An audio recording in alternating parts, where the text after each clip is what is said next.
We have 11 amazing restaurants featuring a wide variety for every price range and appetite. South Point's Garden Buffet has something for everyone at unbeatable prices. Or, if hunger strikes in the middle of the night, join us at Coronado Cafe. The American menu offers breakfast, lunch, or dinner 24 hours a day, plus a Chinese kitchen for authentic Chinese dishes from 11 a.m. to 11 p.m. From steak and eggs to wonton soup, it's fast and friendly service 24/7. When you need a quick pick-me-up, you can find it at our state-of-the-art Starbucks just inside the main South Point entrance. Order ahead with the Starbucks app for easy mobile order pickups. Or enjoy your favorites in the relaxing dining area anytime, day or night. If you love Mexican food, Baja Miguel's has all of your south of the border favorites. There are dozens of classics to choose from, like fajitas, ceviche, chimichangas, tacos, and more. And for spirit lovers, Baja's colorful non-smoking tequila bar is right outside.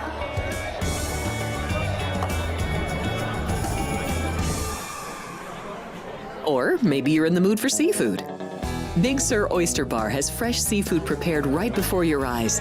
Savor freshly shucked oysters, crab legs jambalaya, shrimp and lobster. Beers on tap and a selection of fine wines are perfect to pair with your seafood favorite. Whether lunch or dinner, you'll love this fun atmosphere, located just off the casino floor. Ready to shake things up? Step back in time and treat yourself to one of the oldest restaurant chains in the country. Steak and Shake, famous for original mouth-watering steak burgers and hand-dipped milkshakes in a variety of flavors. For some old-fashioned fun, try Steak and Shake.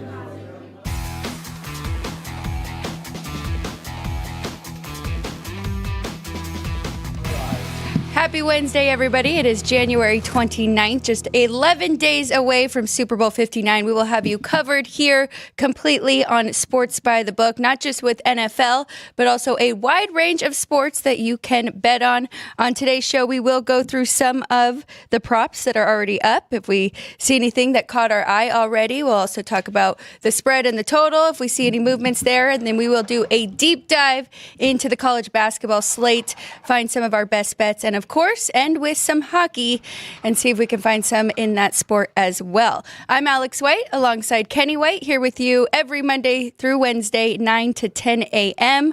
We're going to start there. NFL, 11 days away. The number has not really moved. The Chiefs, 1.5 here at the South Point, the total 49.5. Good morning. How are you? Hello. Good morning. I'm doing great. Just grinding away at all this. And, I really loved the work I did last week. Remember, my totals, I didn't like how far they were off, and I went back to the beginning of the year to make that adjustment. I think that's really worked out well. You have the Super Bowl 11 days away, and we've got two really good teams. It's going to be a great game. It's going to be fun to watch. I think the number's right. I think you're going to ask me that. If I thought there was going to be some line movement. When South Point was at 2, I said I'd be shocked if it went to 2.5. I really be surprised at that. I think 1.5 is going to get great two-way betting action. Okay. So then there will be no real reason to move that for the sports book. Of course, that's what they want.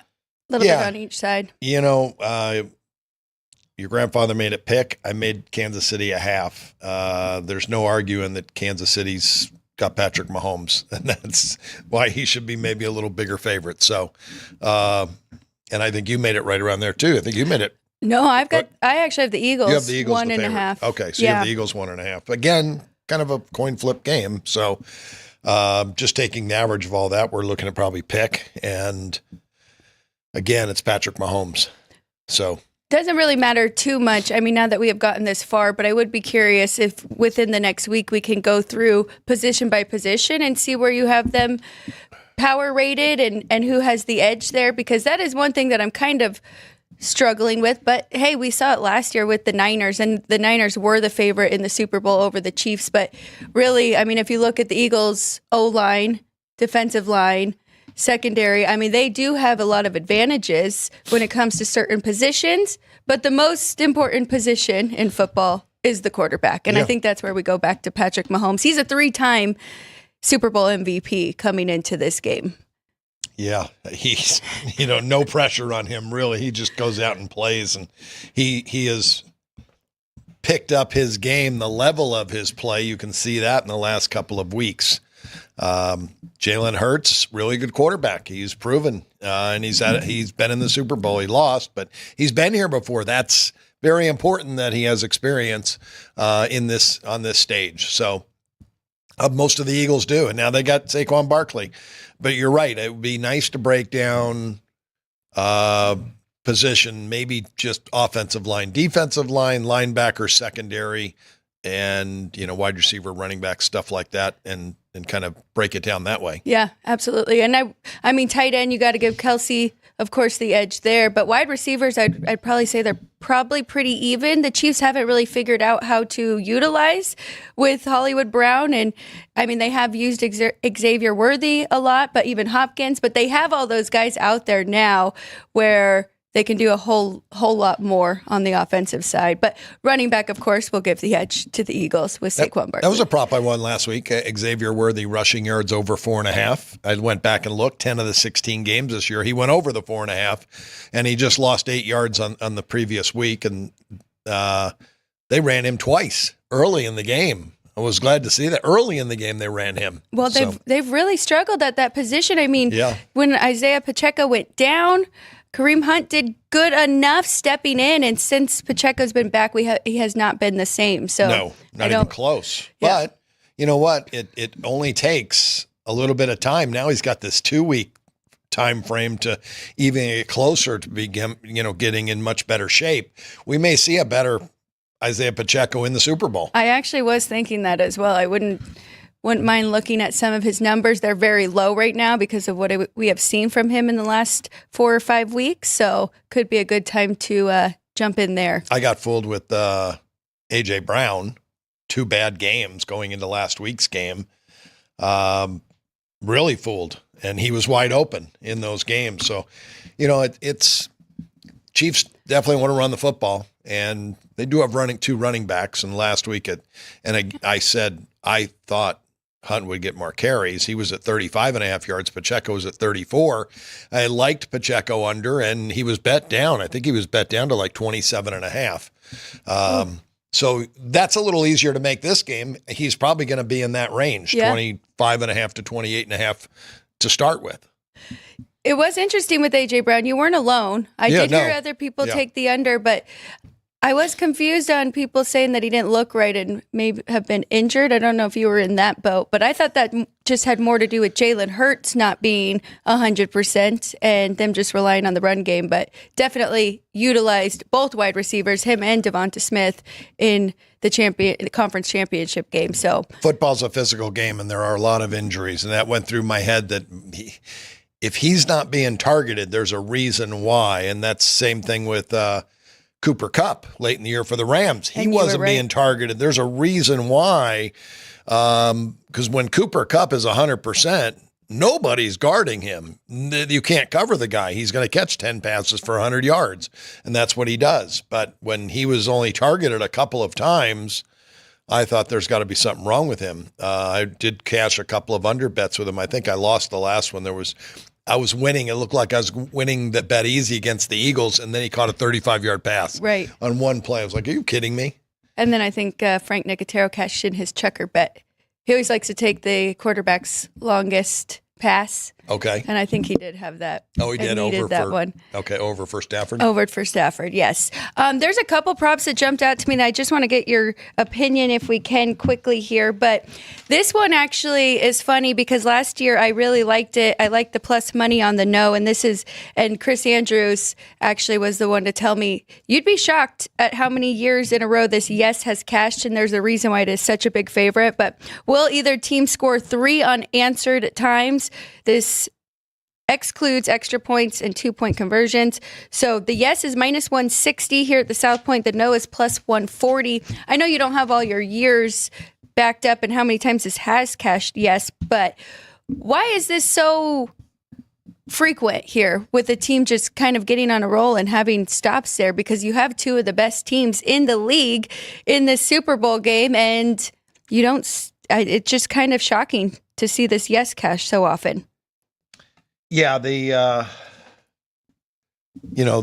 this all comes down to going through years and years and years of box scores and seeing it's very easy to run those numbers of how often this happens in a game. So that's very easy to, come out and make a price on something like that. And then if you're off, the number guys and the number crunchers, who are the programmers, and they've got the box scores and the play-by-play, and they come up with the exact percentage of what those games are supposed to be. Now, you'll adjust it to what the total of the game is. You're not going to use games that are of total of 42 that close 38.5 as the same as games that are 50. That makes sense. If the total closed 58, you're not going to use those games. So you're going to use more games where the total was between 48 and 52, and then you'll come up with a number, and you'll see that it does happen more often than not. I was looking for it. I know I did the work on this myself years ago to have these numbers for CBS, and it came out to right about what the books were using. So yeah, well, those are fun bets to make, though. It's fun to root for that during the game, and you marry those props with who you like. If you like the Eagles, you're hoping they score 3 times in a row, right? And if you bet the Chiefs, you're kind of hoping the same thing. Well, we saw it last year because it was the Niners that had quite a lead there, and the Chiefs came back in the second half, force overtime, and I think they scored 3 in a row there. But another one I was looking at, will there be a successful 2-point conversion?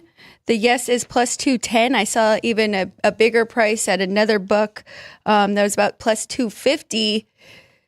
And we'll go back and see how many times that's happened in the Super Bowl. But kind of just in this day and age in football, I feel like teams are going for 2-point conversions more often.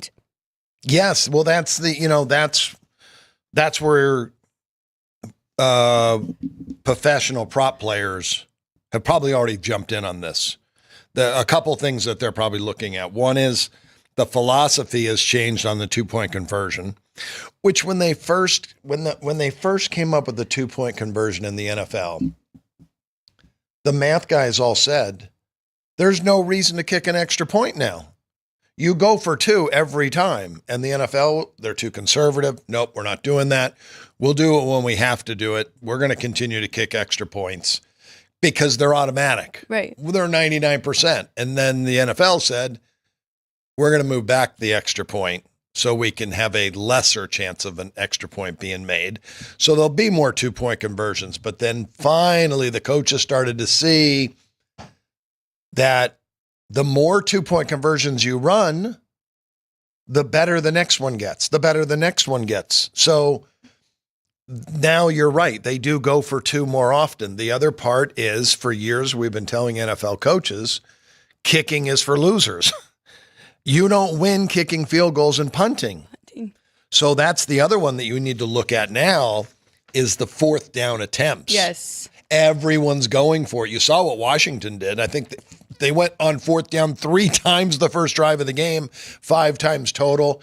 I believe there was probably at least 10 or 12 attempts on 4th down on Sunday. That's happening more and more often. It's going to happen in the Super Bowl, or it should, unless these teams put themselves in great 3rd down situations, 3rd and shorts, or if it's 3rd and long, then they're in trouble. They won't go. But I think that's a prop to look at if there's 4th down conversions, because you want to go over that, and how many 4th downs conversions are successful, I think would be something that a lot of sports bettors that do props are going to be looking for. Those are the 2 things that changed. All professional sports are copycat leagues. When they see other people doing it, they say, should we be doing this? Yes, we should be doing that. And there's a reason why teams are doing it. They figured out, the math is correct. And like I said, years ago, all the math guys said, you have to go for 2. Even though the extra point was like 100%, right? You still had to go for 2 because in the long run, you were going to actually score slightly more. Slightly, not a lot. And that's why the NFL coaches said, well, if we're only going to score slightly more, I'm not going to look stupid. I'm going to kick the extra point because we know it's guaranteed. Another thing that would be interesting for us to look at is, and we kind of talked about this, but full circle with how much 3 is worth right now. And there is a prop here. Will either team win the game by exactly 3 points? It's a pretty juicy price here. The yes at plus 550. But we saw a lot of games this year in the regular season land on 1 or 2, and I can think of a few that you had that plus 2.5, and barely just got there. But I think the 3 landed a little higher this year than it had in the last couple of years. I want to say I think it's around 14%. At one point it was like 20%. And then they brought the 2-point conversion in, and then it dropped to like 17, 18%. And then they moved the extra point back, and now it's in the, I think it's in the 13 to 14 range, but I believe it was about 14% this year. 14%. Okay. Yeah. So with that in mind, that number looks about right there at plus 550. Well, you're figuring 13 out of 100 games fall 3 or 14, and so it's a 7-to-1 shot. But not all games are equal. Right. Because you have 7-point favorites, 10-point favorites, 14-point favorites in the NFL. So the chances of those games landing on 3 are a lot higher. A game that's pick 'em like this has a much better chance of falling. So I would say to fall 3 in this game, just off the top of my head and doing the math and saying it's 7-to-1, down to 2.5 plus 2.5 to fall 3. What is the number at? Do you know what it is? Yeah, it's plus 550. It's plus 550? Yes, it is. To land exactly 3 points. Yep. I think there's some value there of taking it. It's plus $7 in all games. Right. Wow. And this is a pick 'em type of game that somebody's going to kick a field goal to win, hopefully. And I'll take plus 550 on that. Yeah, that's a pretty good one that I just saw there at the end there. All right, let's turn our attention. Let's get to some college basketball. Before we do, I want to start with where we left off yesterday because you were crunching some numbers. Yeah. Because yesterday we gave out a few future bets in college basketball to win it all. You liked Alabama at 14-1. You liked BYU, putting a small pizza money ticket in at 200-1. And then the third one was Purdue. Purdue was 60-1 here at the South Point. And I actually jumped in for a little bit on all 3 of those. But you went back and looked at offensive and defensive efficiency for the last few winners of 7 to 10 years. Yeah, what is this? 7, 10, 14 years. I went back and did the last 14 NCAA champions. And I knew there was always, some type of criteria. That's why I said when we talked about talking about these futures, there's only 5-6 teams that fall into the category that should win the NCAA title. And I was really surprised at one that I heard on CBS a couple years ago. No team has ever won the NCAA tournament without winning at least one conference tournament game. Their conference tournament game. Without winning at least one. Yeah. If they get knocked out they get knocked out in the first round of their conference tournament, that team has never, ever won an NCAA tournament. Wow. Yeah. So that's big. So it really surprised me about this, that I looked at this. And this is one thing I've been saying a couple times on the show that, the old adage in not just sports betting, in the sports world of coaching, defense wins championships. And I believed that forever. And then I started, I'm betting these games and I'm seeing the CFL their game goes over every year. The NFL games were all high scoring games. I think there was more overs than unders for a good period of time. When you get to the championships, both teams have good defense, but the best team that has the best offense usually wins. And they can be higher scoring. So looking at these 14 teams, only 2, 3. Only 3 of the 14 had better defenses than offenses. Wow. That's it. 11 of the 14 were better offensively than on the defensive end. I did the last 7 years, and I took the median of offensive efficiency against defensive efficiency. The median champion over the last 7 years, the winner is the second best offensive team in college basketball, and their defense is 11th. Jeez. So it shows they're really good defensively, but they're great offensively. And then I started to look back. I said, well, I need to go a little further. And Villanova, with the year they won, they were the third best offense. Duke was the third best offense. In 2013-14, in Kevin Ollie's second year at Connecticut, he won the national championship with the 39th best offense and 10th best defense. That was one of the three defenses that were better. Louisville was the seventh best offense. Kentucky, the second best offense. Connecticut again, and this was their Hall of Fame coach. They were 19th offensively and 15th on defense. It's just some years Connecticut just would get hot and make these runs. The year before that, it was Duke. Coach K, number one offense in college basketball. So looking at my numbers to go back and look at the last 14 champions, it still pans out that the offense is going to rank about third in the country, and the defense is going to rank around 11th in the country. So to me, offense wins these championships, but you have a good defense. Houston and Kelvin Sampson, they're 10th best offense. They may not fit into this category. Right. They may, that's why they've gotten beat these last 4 or 5 years with Kelvin Sampson, because their offense hasn't been able to score enough points. 10th is really good, though.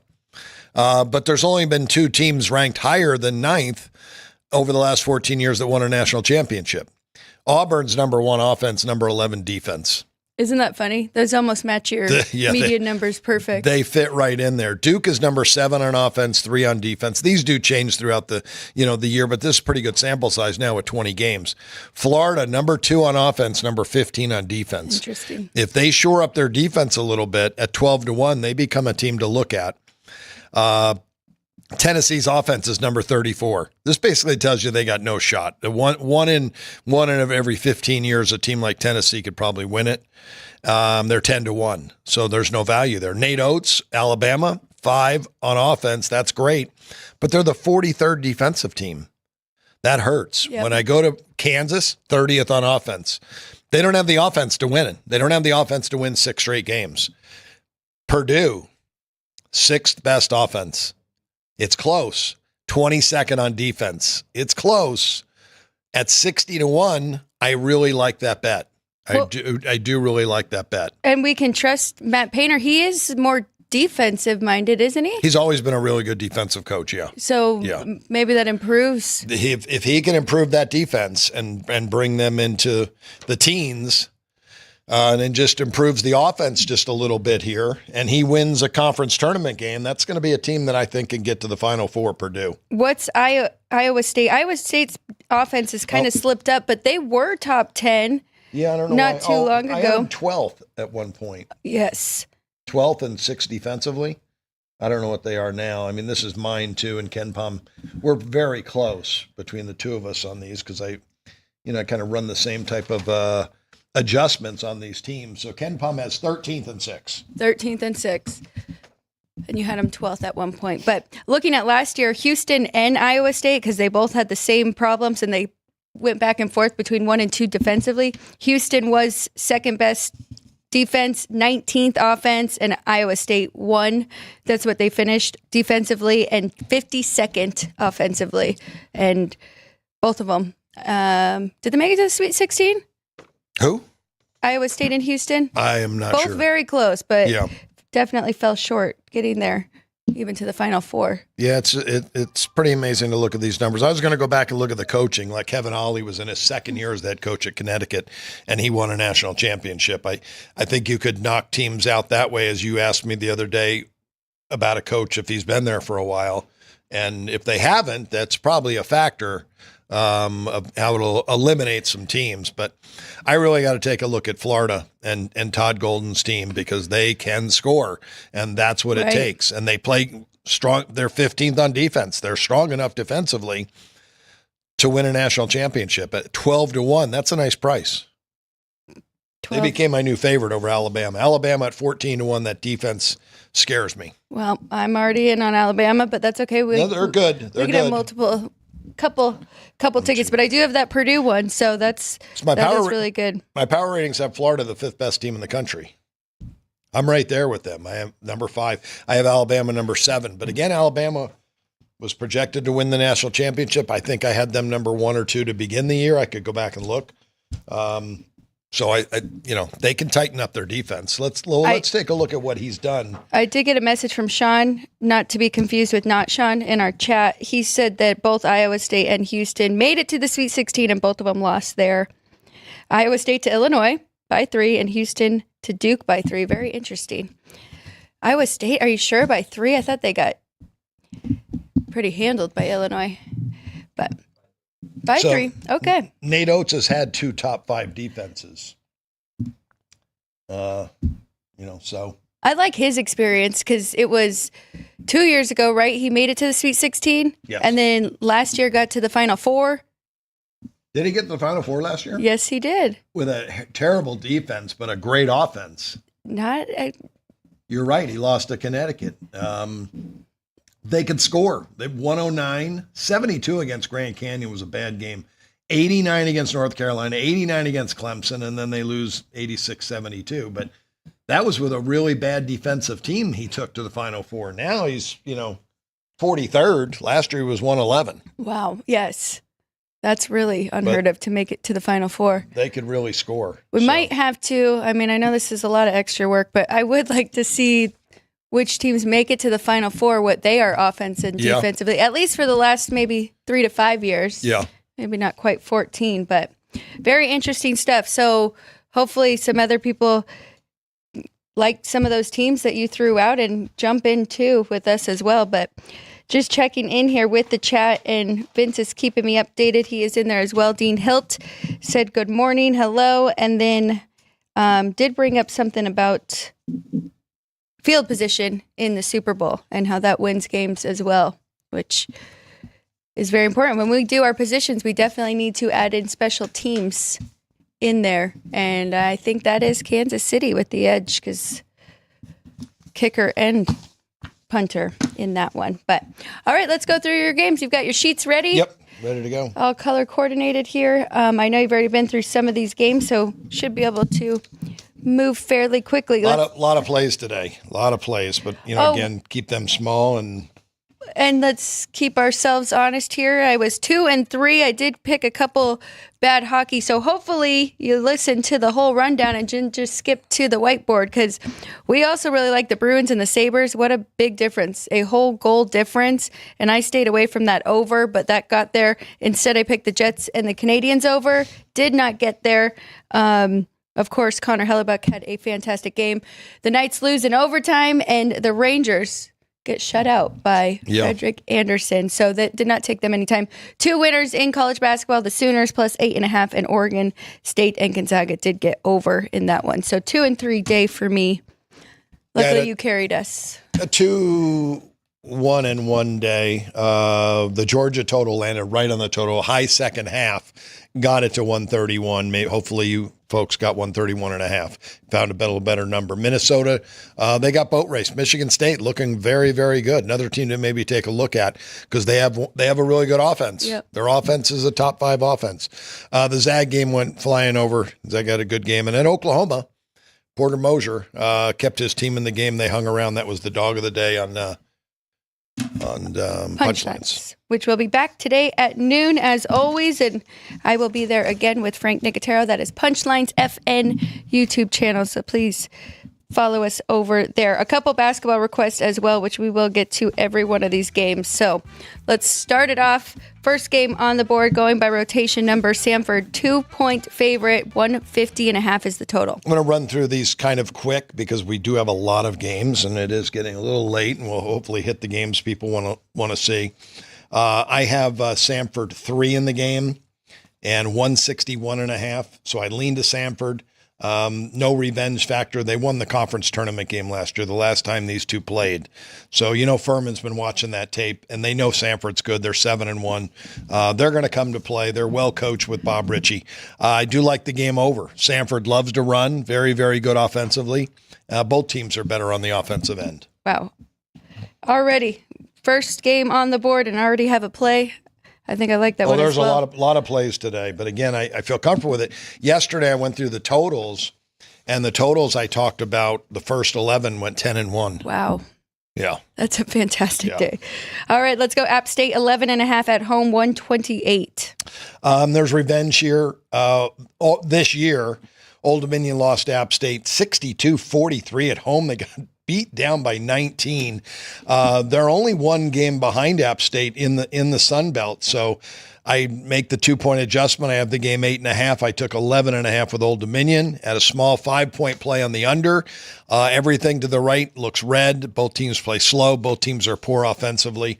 And App State does play some really solid defense. So hoping for a low scoring game, points at a premium, and I can cash both those winners. Very good. Maryland 5, 153 against Wisconsin. I only made Maryland 2. Wisconsin, I like, they're playing good basketball. Talking about offenses, Greg Gard's got a very good offense. They're averaging 83 a game and doing it with not a ton of possessions. They're playing an average pace. So I took the 5.5 with Wisconsin in the game. I think it's going to be a close game and went over 153 because Maryland loves to run and they have a good offense. Wow. And if you like that number, I would jump in now. Well, it's kind of going both ways, 4.5 to 5.5. So sharps are kind of going back and forth on that one. But I do like that 5 with Wisconsin. George Mason, 7.5, 132. I have them 10 and 133. Not a lot there. George Mason's 6-1 leading the conference, but they played a very easy schedule. And Loyola's played a tough schedule. I know they need this game badly. I didn't go back to look for revenge for the fact that I wouldn't have a play anyway, even if they did. So to save time, I didn't go look at that one, but I'll pass that game. Rhode Island, 4.5, 157.5 against UMass. I'm right there. 3.5, 157.5. We can move on. All right. Temple, 9, 148.5. Revenge factor for Charlotte. They lost the conference tournament game to Temple last year. They're not playing well. They're 1-6, and they had a really good year last year. Austin Fern in his first year really did a good job. This year, a little different. Doesn't have the same type of players, but they do play hard, game in and game out. They're 8-9 ATS this year. The opponent, Florida Atlantic, they're just 6-10 ATS. Both these teams want to run and get up and down. I leaned to the over. I didn't play that, but with the revenge factor, I only made Temple 5. I took 9.5 with Charlotte. 9.5 with Charlotte in that one. Okay, now Florida Atlantic, and this was one of the ones that was requested against UTSA. So Florida Atlantic, 9.5, 161.5. Revenge factor here for UTSA. They lost at home last year. The only game they played against Florida Atlantic. Both teams are 3-4 in the conference. Florida Atlantic's played a little tougher schedule. I only had the game 5, and now with the revenge factor from last year, I make it 2.5. These two are both brand new head coaches of their teams, but they're looking at that tape, going over it, and that revenge factor is big. I think it's too high of a number, so I took 9 with UTSA. That was the question in the chat, so good job. I went over in that game as well. Both teams run. Both teams top 50 teams in tempo. Both teams have far better offenses than they do defenses. They both average in the high 70s. Okay. And a give up close to 80 a game. Each team does.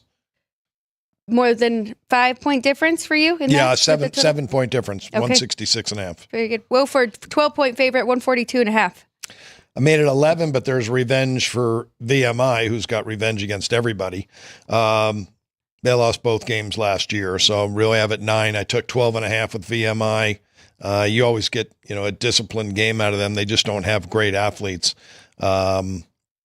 It's, not much to write home about. I have an overplay with my number, a 9-point difference. I made it 151, but Wofford likes to play very slow, and VMI struggles a little bit to score, but they do have a poor defense too, VMI. We're betting them, and they have a horrible offense and defense, but both teams actually are better offensively than they are on the defensive end. I should take a look at that because I don't think that's much meaning in this game. Wofford's 5-3. I think they fit into the top 6 in the conference for a bye.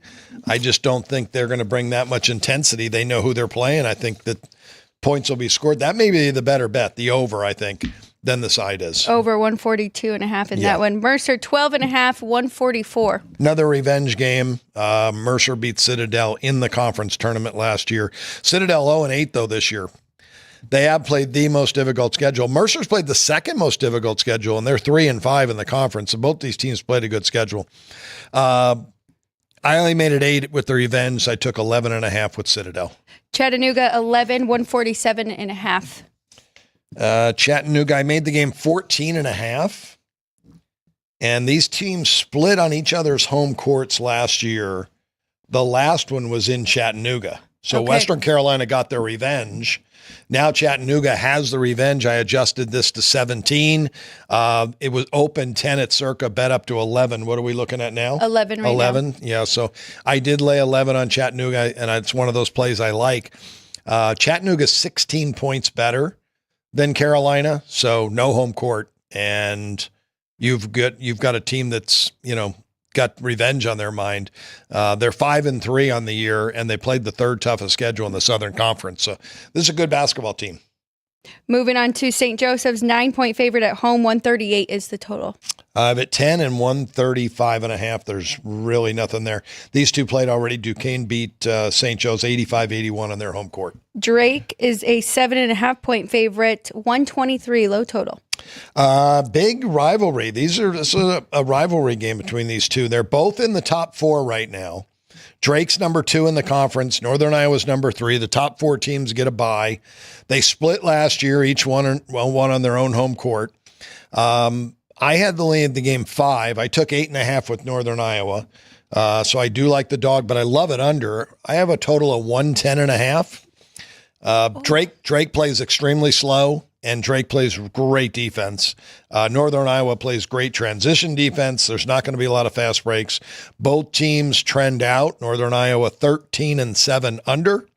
Drake 10-8 under. Drake under sounds very familiar. I'm going to add that to my board. Indiana State 5-point favorite, 146.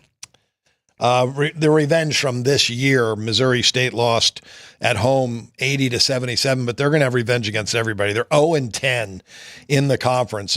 It's very small play. With the revenge factor, I make Indiana State 1. Both teams right there, new head coaches, teetering on 50% ATS records.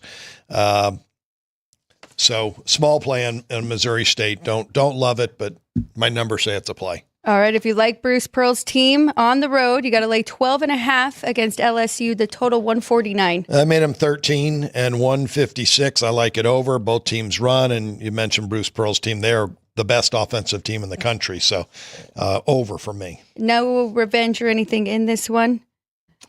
I didn't go back to look and see what they did. I think I did. I did go back and look. I don't think there was revenge there. No. Okay, nothing for that one. But you like the over for Auburn and LSU. Yes. Houston 9.5 on the road, and tough place to play, West Virginia, total 123.5. Made it 12. These two teams have already played. Houston won 70-54 at home. That game went under. Yep. My total here very low, 106.5. I've made the right adjustments. Houston's defense allows 52 points per game. They just are suffocating. This is the best defense in the country. And West Virginia is far better on the defensive end than they're offensively, and they play slow. So I don't know how they got to 124 the first time because Houston won by 16, 70-54. I don't think Houston's up by 16 this game. I think it's a much closer game. So under 123.5. What you said, 123.5? 123.5. Can you give me the trends for Houston? Houston is 12-7 under. West Virginia 12-6 to the under. And at home this year, West Virginia 9-2 to the under at home. All right. Going to keep betting that under till it evens out there. Texas Tech 13 at home, 136.5. I have 15 and 130.5. This is Grant McCaslin, Texas Tech. Slow and slower. Really good defense, but his offense has been good this year. They've really been good offensively. So they've gone over more than they've gone under. 11 and 7 to the over. But Jamie Dixon's TCU team 12 and 5 to the under this year. 3 and 1 to the under on the road. It's not as big a play, but it is an underplay, under 137. Under 136.5. I don't think there's any more 137s out there. All right. George Washington, 8.5, 133.5. 9 and 134. They played already. Richmond won 66-61. UNC Greensboro, 2.5, 137. 3 and 135. We can just move on. Florida State, 11 at home, 143 against Virginia Tech. 10.5 and 142. It's right there. Miami, Florida is a 1-point favorite at home against Virginia. 135 seems like a pretty high total for a Virginia game. I have it higher Wow. because of Miami of Florida. Miami of Florida can't stop anybody. This is the worst defensive team I've ever seen in Jim Laranaga's 30 years of coaching, and they just can't stop anybody. They give up 80 points per game. Virginia does like to play slow. One of the slower teams in the country, and they are far better defensively than they're on the offensive end. But Miami is just so much stronger offensively. My number says it's an over. You know, I don't love overs. The trends are equal. Virginia's 10 and 10. Miami's 12 and 8 to the over this year. At home, 7 and 4. Virginia this year on the road in their 5 road games, 4 and 1 to the over. Okay. So that's really looking at Virginia unders when they're at home.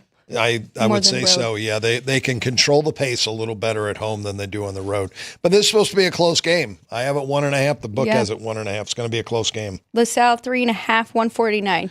4 and 140.5. So the numbers say under. Both teams run. Both teams slightly trend to the over. And both teams' defense, though. Both teams have a better defense than they have offense. Explaining that difference there for your number. That could help a little bit. So I am going to love unders. I will play that under. How about an under in this one? North Texas, a 5-point favorite on the road, 132. Always love North Texas under 6.5. I have 127. So the side's right there. The total 7-point difference, unless you said it moved. 132. 132. Oh, it came way down. Came down 2 points already today. We know what we're going to get out of North Texas. Slow, and slower, and they play great defense. Wichita wants to run. They're going to try to take this up tempo, but I don't think they're going to be able to against North Texas. But this is a very small play, a 5-point difference. 5-point difference there. You did have a 7-point if people got your overnight numbers there. Connecticut, 13 at home against DePaul, 141.5. Pretty close. 14.5 I have and 147, but this total's been bet down. Both teams are playing very, very slow, but Connecticut, again, great offensive team, and their defense is rather lacking. Both teams are better offensively. But again, this was kind of bet down to give me a difference, so I'll just pass. Okay. UAB, 8.5 on the road, 152.5 against Tulsa. I have them 6 and 154.5. Not really interested in Tulsa. They played a very weak schedule, and they have not played well in conference.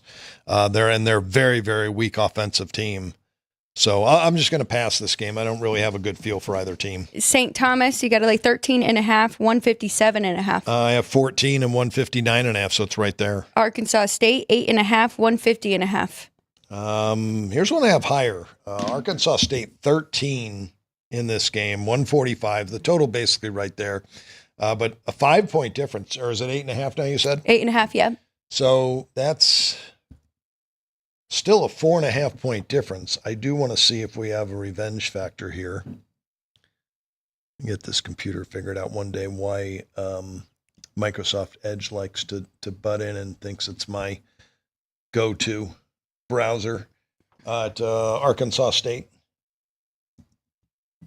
Is that what we said? Arkansas State, yep. Yeah, so let me check and see if they have revenge from last year. I probably could have helped you. I plug in my laptop. Southern Miss. They lost at Southern Miss. They beat them at home, did not play in the tournament. So no revenge, but I do lean to Arkansas State. Nothing on the total at 150.5, Yep, right? right there. Okay, Nebraska, Omaha 2, 170. I have Omaha 2.5 and 174. Not interested. It's going to be an up-tempo game and two really bad defenses, but that doesn't mean they score. South Dakota 16-3 to the over this year. Wow. So I do lean to the over. Kansas State 7.5, 144.5. Kansas State, I have 8 and 147.5. We can just pass on that game. Are you looking for your charger? Yeah. You want to take a quick break? Yeah, let's take a 1 minute break. When we get back, we'll finish the rest of this basketball slate and then get to some hockey. Don't go anywhere. We'll be back. 1 minute. South Point Casino has plenty of attractions for the whole family. Catch a movie. Our 16-screen movie theater includes 2 XD Extreme screens for the ultimate in viewing, sound, and luxury. After the show, treat the family to a variety of treats at our old-fashioned ice cream parlor, Kate's Corner. We scoop up a variety of creamy concoctions, including smoothies, hand-dipped cones, milkshakes, malts, sodas, and sundaes. At Kate's, there's something for everyone. And if you still got time to spare, our bowling center might be right up your alley. Voted Best of Las Vegas, it's a great place for friends and family fun. 64 lanes, a pro shop, snack bar, and arcade. And while the kids are bowling, you can play slots and sip on a drink in the Alley Cat Lounge while overlooking the lanes. For our more serious and professional bowlers, the South Point is also home to a separate tournament bowling plaza.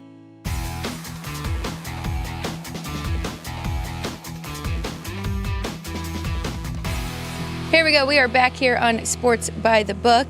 Kenny White to my left. You guys is right. I'm Alex White.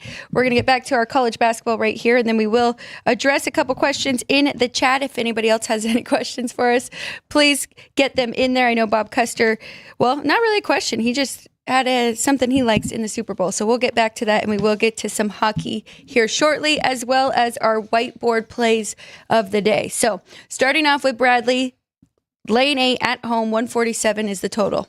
I have them 9. They're having a good year, 9-1 in the conference, but they have played a weak schedule.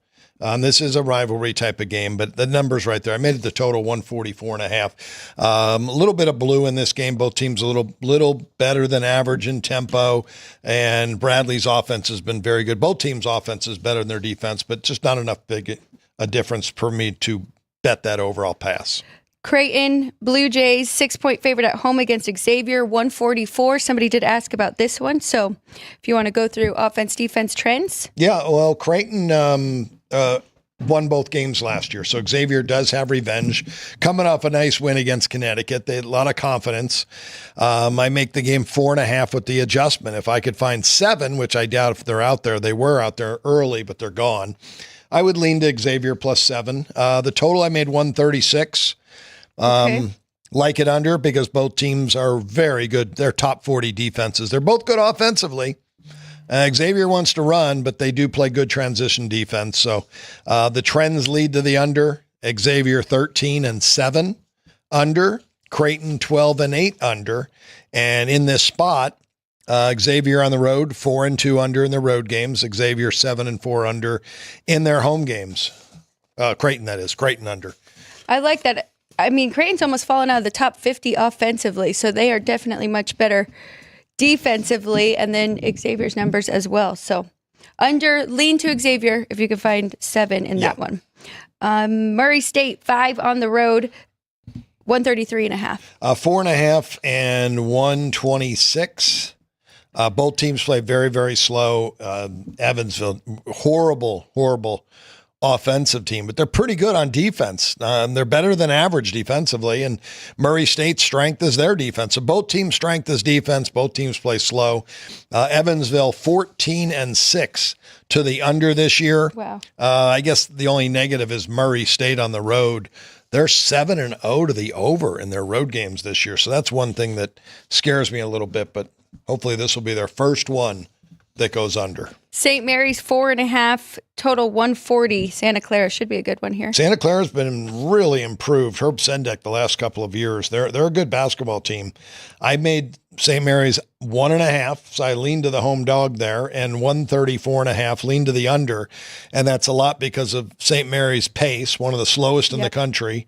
And both these teams have pretty good defenses, but they're both good offensively as well. Santa Clara averages close to 80 a game, so really tough to go under in this spot. I'm going to pass the under. The one thing I did not look at, though, Alex, is the revenge factor. Normally that St. Mary's only has revenge against Gonzaga. the Zags. They could have revenge here against St. Mary's because they do not. They were very good last year. They beat Santa Clara in the tournament, and looks like they beat them all 3 games. They did. Or maybe, let me look. It's easier to Google Clara. They did. They're 3-0. 3-0 against them. So I'll take the 4. Anything to be said, and maybe we need to do a deep dive into this, but St. Mary's trying to stay undefeated in the conference while the home dog here is trying to give them their first loss. You know, these home teams get great crowds when they're facing a team like this. Right. And you know you're playing a ranked team. Santa Clara is a really good basketball team. They're 4th best in the conference offensively and defensively. St. Mary's obviously better. It's 2nd offense, 1st defense. But I think it'll be a close game. My numbers are saying this will be a really close game. So I'll take, is it 4 still, you said? 4.5. 4.5. 4.5. It's even gone up. So. I think that's a good spot there for the Broncos. I'll take Santa Clara at home. Illinois State 3 at home, 153.5. 2 and what's the total? 153.5. Oh, well, I have it 169. We know Belmont loves to run, one of the fastest teams in the country. Both teams are far better on the offensive end. It's not even close. And the trends are there. Belmont 14-6 over. Illinois State 12-8 over. On the road, not quite as good. Belmont 5-3 to the over. Still an over trend. And then Illinois State 6-4 over at home. I guess they're a little better. Well, they're the same. They're identical home and away. Belmont's just a better over team at home. Illinois State wants to play slow. That's the only negative of the game. But their defense doesn't really shut teams down from running. So it's going to be up-tempo. It's going to be definitely an overplay for me on my whiteboard. It is starting to move that way. Superbook has 154 now, so over 153.5 in this one here. Northwestern 7 at home, 141. I have 7 and 137.5. Not much there. Rutgers is running. Northwestern's playing slow. Northwestern has a really good defense. They've played the toughest schedule in the conference, but Rutgers has played a tough schedule too. I like both coaches. It'll be a good game to watch. Lean to the under with Northwestern controlling the pace there at home. Yeah, and they got such a great defense. Northwestern's really playing good defense. Ole Miss 6.5, 141 against Texas. This is a great game. I only made Ole Miss 4 though, 132. So my numbers say under. Chris Beard of Mississippi, we know he's a defensive coach. Now, he was at Texas, wasn't he, Chris Beard? Ooh. I believe Chris Beard was at Texas and was fired from Texas. But this is his 2nd year at Mississippi, so he's probably played them, and I didn't go back and look at that. Yes, he was at Texas only for a year. Yeah, they didn't like him. It was Texas Tech. I think he did something wrong. There was a violation or something that got him fired. Both teams are better defensively than they are on the offensive end, and both teams play really good transition defense. So I don't think there'll be a lot of fast break points, and there's going to be no love loss in this game.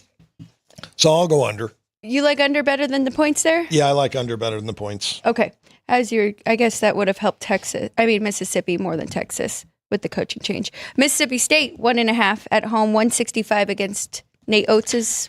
It's another great game. I made Alabama a 2-point favorite. And if offense wins, they might be the play in this game. Again, I didn't get this far on my sheet today to look for revenge, but I can look for it real quick because I'd love to have revenge with Alabama here. I don't think I will. You said Bama made it to see, here's Alabama. They didn't win a conference tournament game last year, and they lost in the Final Four. Wow. They lost to Florida. It's kind of shocking that they made it to the Final Four. Yeah. Oh yeah, no doubt. With a defense ranked in the hundreds. Alabama won both games last year, so there is no revenge. I made the total 173. Both teams run. Both teams got great offenses. This is going to be a high-scoring game, very high-scoring, when the total says that already. But I think it's a game that they both get into the mid-80s and maybe into the 90s. Oh, my gosh. The amount of possessions in Alabama games this year. We're looking at 76, 82, 78. They're 79. so efficient offensively, and they average 90 a game. So we'll see what they do here. They should get points. It is on the road against a good defensive team, but Mississippi State's offense is really good too. Their offense is top 20. And really, it hasn't switched over in conference play, so it's still running, still getting a lot of points. SMU 11.5, 151. 13 and 164.5. Another over for me. SMU runs. Both teams have way better offenses than they do on the defensive end. That might be an even better over, that one, over 151. Boise State 8 at home against the Wolfpack, 136.5. That's been bet up. I made them 10.5. Boise's had some really tough games the past couple, 4 or 5 games. These two teams kind of mirror each other numbers-wise, but I do have Boise the better team, strong home court.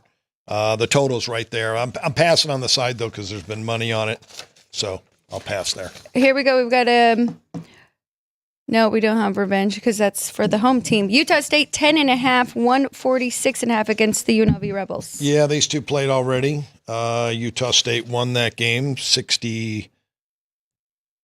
Or UNLV won that game at home. UNLV won that game. 65-62, one of the few losses for Utah State. I have Utah State 9, 163.5. Wow, that's a big difference on the total. Utah State does run at home. They're very good offensively. Both teams better on the offensive end. UNLV 5-1 over in their road games. Utah State 6-4 over. So first game went under. A lot of times you see that low scoring the first time. Coaches figure out that they're going over, hey, how do we improve our offense this time? If we just score a couple more points, we win that game. So I think both teams will have a good offensive outing here. I like it over. Another way that we could look at that too is in order for UNLV to beat Utah State, they had to slow them down. They wanted it to be a grind. Yeah. Utah State isn't going to want to get stuck in that, right? They're going to try and force the Rebels to run with them. And they run more at home, that's for sure. And they run more at home. Yep. Stanford 11.5 at home, 149.5. 10 and 155. Little lean to the over. Don't really have a lot there. Both teams are better offensively than their defensive end. And Syracuse looks like they're maybe playing a little pressure defense. They allow teams to shoot quickly, shorter possessions against them. So small overplay there. All right, very good. That's it for us for college basketball. If you're just joining in, make sure and go back and watch because we gave out plenty of plays. Thank goodness there's not that many hockey because I need to go through. You already did your whiteboard already? I'm not going to completely show, but this is how many I have already, and I can go through it and pick my favorites. But can we take a 1 minute break and come back? We're doing hockey? NHL. I want to do NHL Let's first. Let's do NHL. I'm sorry, I forgot. But you should erase yours. Get ready as I kind of go through these numbers. But this first game, I really need your opinion on it because we gave out the New Jersey Devils 2 days ago on the road against the Flyers, and they lost that game 4-2. So now we have another opportunity here at the home team, which we already gave them home ice, so we're not giving them any more for revenge. But looking at this, so they're playing on back-to-backs, and we like the Devils in the first game, who had already lost at home earlier in this year to the Flyers. So right now, at the South Point, minus 185 for the Devils. We have it minus 198. Total is 5.5, and we have it 5.85. So not much difference there. But a big enough difference, though, to have an over. 25 cents.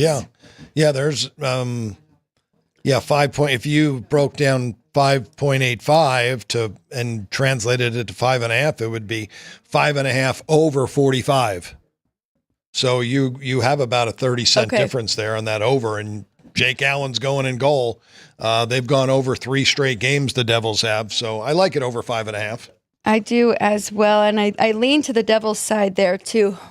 Okay. To finally get that win over the Flyers. 12th in goals for on the year. Flyers median score on the road, they lose 4-3.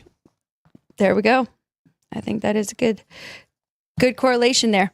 The Kings are at the Panthers tonight. This game opened, I think it was $1.55. Yeah, $1.55 here at the South Point. I believe we're right there at $1.55. Nope, down to 45 now. 5.5 under the total. Down to 45. We are right there. Florida minus 152. Also right there with the total 5.5 over minus 115. There's not a lot there. There's not. I mean, unless we want to add in the Kings losing streak. And that would push to $1.67.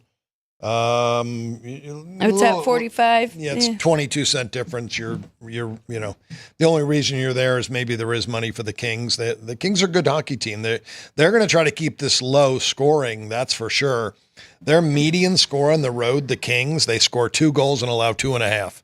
That's ridiculous. They must have a very good under record. They do. In their road games. Very good under record. They are just 11, 12, and 5 on the road this year. So better at home for the Kings, but very good under in general for them, both home and away. Toronto opened 165. They're right there at 165, 5.5 over 15. We're at minus 158, so not a big enough difference to jump in on the Wild, and we're right there on the side as well. 2 good goalies here going, Gustafsson and Joseph Woll. I should mention, though, that Minnesota Wild's top scorer in Kirill, can't say his last name,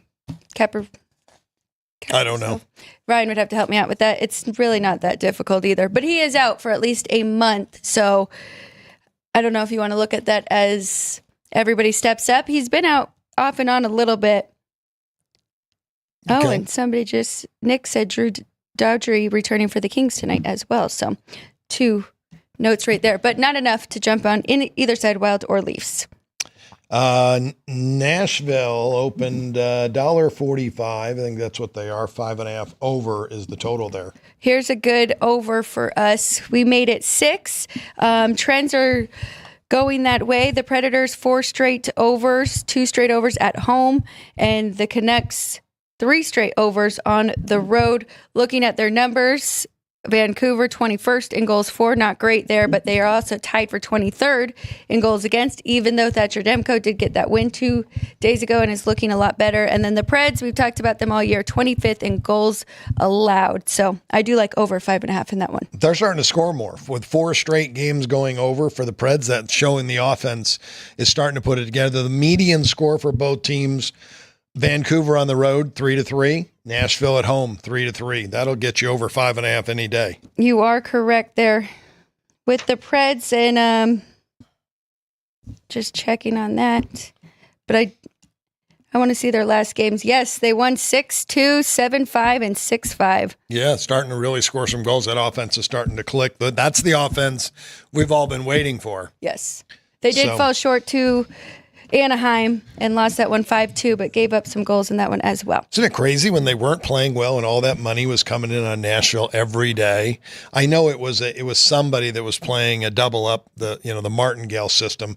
We're just going to keep betting on them till they win, and they just kept betting them early and often because the lines aren't moving like that anymore. No, but they finally, once they won, the line stopped moving. Yeah. So somebody was betting a ton of money on them to just win a game.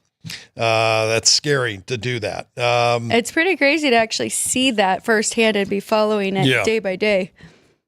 Last one on the board. And we were getting value betting against them, and we were winning. So we won like 4 bets in a row, and then we finally lost the one. But we went 4-1. The person who was doing the Nightingale system probably barely got by, and they were probably risking $100,000 to win $5,000 in that last game. My gosh. Yeah, to get their money back. The Utah Hockey Club is a favorite at home. Opened $1.40 here at the South Point. Total of 6. Numbers right on in this one too. We've got Utah minus 140, total 6, flat too. No real trend except for the Penguins have lost 3 in a row, and Utah Hockey won 2 in a row at home. But maybe leaning to the Utah Hockey Club because Pittsburgh's had their troubles. Yeah, definitely been a struggle. But 2 overs. Over. New Jersey over 5.5 and Nashville over 5.5. Yep, 2 overs, and that's it for hockey. We're going to take a 2-minute break here because we've got a lot of games we need to go through and figure out our best ones for our whiteboard. Please don't go anywhere. Again, if you have any questions for us, please jump in the chat. We'll be right back in 2 minutes here on Sports by the Book. We have 11 amazing restaurants featuring a wide variety for every price range and appetite. South Point's Garden Buffet has something for everyone at unbeatable prices. Or, if hunger strikes in the middle of the night, join us at Coronado Cafe. The American menu offers breakfast, lunch, or dinner 24 hours a day, plus a Chinese kitchen for authentic Chinese dishes from 11 a.m. to 11 p.m. From steak and eggs to wonton soup, it's fast and friendly service 24/7. When you need a quick pick-me-up, you can find it at our state-of-the-art Starbucks just inside the main South Point entrance. Order ahead with the Starbucks app for easy mobile order pickups. Or enjoy your favorites in the relaxing dining area anytime, day or night. If you love Mexican food, Baja Miguel's has all of your south of the border favorites. There are dozens of classics to choose from, like fajitas, ceviche, chimichangas, tacos, and more.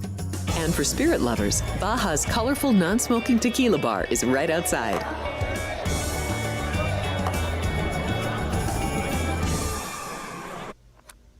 Get ready to laugh with Punchlines with Frank Nicotero. Join Frank and his team of featured guests for your daily dose of comedy. Reno, the Pittsburgh of the West. Poison. Yeah. Poison. Sports. F for Falcons, Alex. We were talking Derek Carr for MVP after 2 games. Who's we? Okay, me. You. I was. And the funniest social media posts. People want to show off their food. Boom. Wiener on a guy's shoulder. It's the Dark Colts. We bleed blue. It's your one-stop spot for great laughs and a good time. Find us on YouTube at Punchlines FN. And join the chat live weekdays at noon Pacific for the ultimate blend of jokes, sports, and viral fun.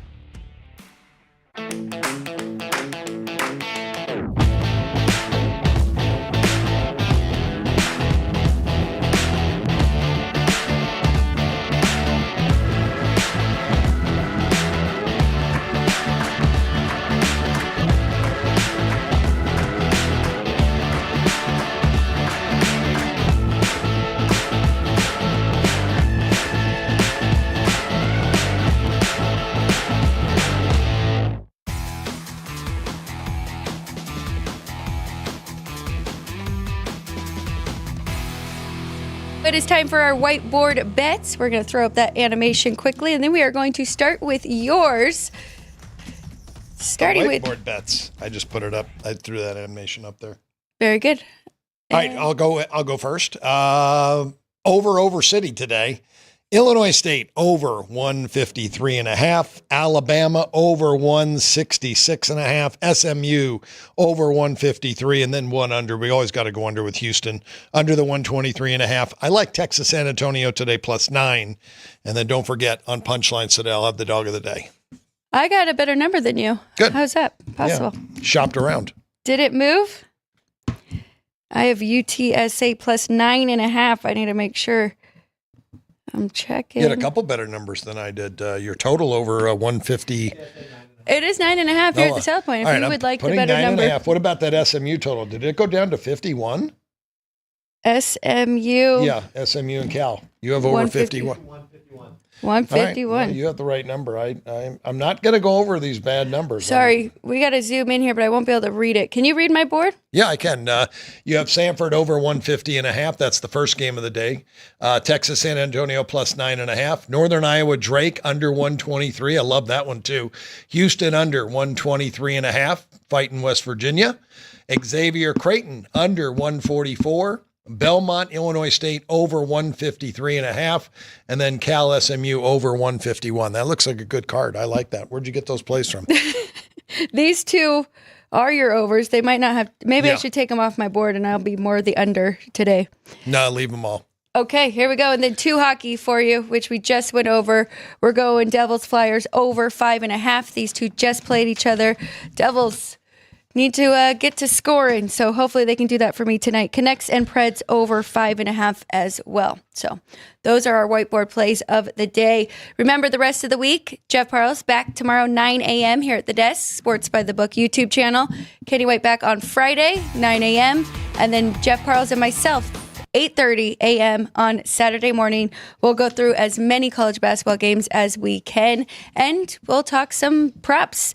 Friday, 3 p.m., Football Frenzy. Join Jeff Parles, Chris Andrews, Vinny, and maybe even Jimmy here on the desk. They will go through the entire packet of props for Super Bowl 59. Thank you so much, everybody, for joining us.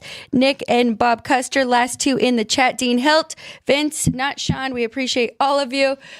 Best of luck to you. Hopefully you found some plays that you liked with our analysis, and we'll see you all very soon. For Kenny White, I'm Alex White. Guys, thank you behind the glass as well, Sean, Ryan, and Vince. For Kenny White, I'm Alex White. We'll see you guys soon here on Sports by the Book.